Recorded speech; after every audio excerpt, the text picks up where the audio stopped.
I to je najveća kazna za kufr. Zatvaranje srca. Ili da Allah dopusti ili da u srce uvede čovjeka smijavanje sa vjerom, nezahvalnost na vjeri, nevjerovanje u poslanika. To je najveća moguća kazna. Kroz cijeli Kur'an provlači se ta priča. I da je to u stvari najgora kazna. Najmanje boli. Stvari ne boli nikako. Pardon, ali ima najdalekosežnije posljedice po insana. Ne samo na ovom svijetu, nego i na budućem svijetu.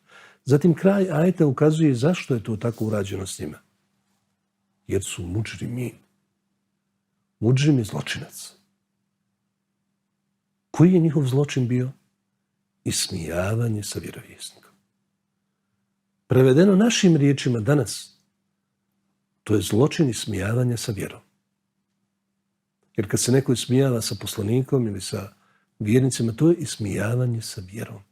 I nema razilaženja među našim učenjacima da bilo kakvo ismijavanje sa vjerom ili vjerskim nekim propisom, ili vjerskim nekim simbolom, ili vjerskom nekom svetinjom, u bilo kojem smislu, spada u najteže vrste grijehova koje, ako je čovjek bio musliman, a ismijava se s tim, ne može više biti musliman.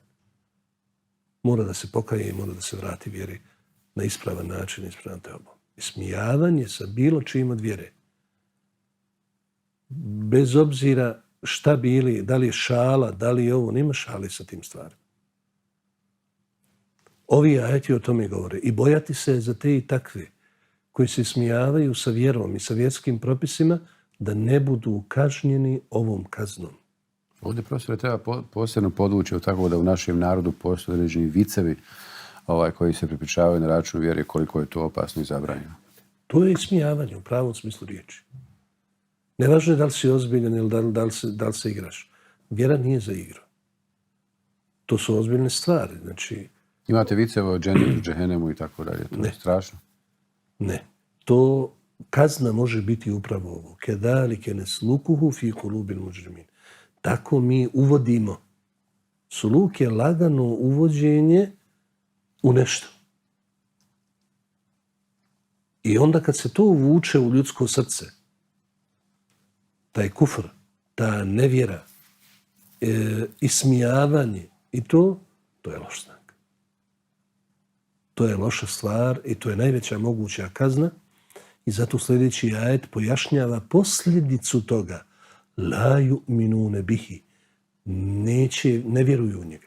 Znači, kad se to desi sa srcem, da bude kažnjeno zbog ismijavanja sa tim, da to uđe u srce čovjeka, sa jezika da uđe u srce, posljedica je la yu'minune bihi. Neće povjerovati u njega nikada.